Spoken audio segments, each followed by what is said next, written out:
Uma limpeza no PC. Primeiro baixar o CC Cleaner, não sei como fala essa porra. Abra ele.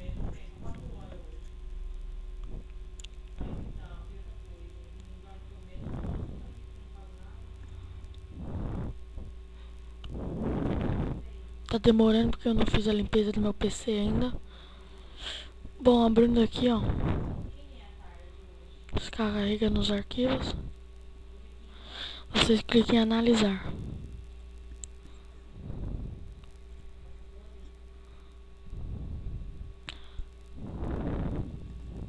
Pausar a videoaula para não demorar muito aqui. Bom, galera, voltei aí, ó. Acabou de coisar e vocês cliquem em executar limpeza. Esperando aqui. Bom, vou dar uma pausadinha de novo aí, ó.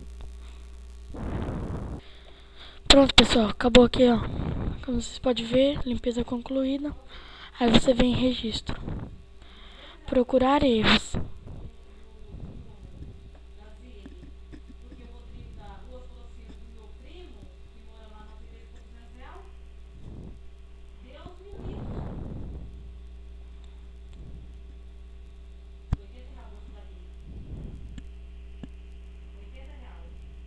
Vou dar uma pausadinha novamente aqui. Pronto, galera, ó. Acabou aqui, ó. Os erros que eu tinha no meu computador. Aí você vem em corrigir erros. Você deseja... Não, faz sim.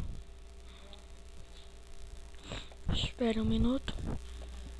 Salva na sua área de trabalho. Corrigir todos os erros selecionados. Pronto. Nenhum erro foi encontrado. Aí você vem aqui.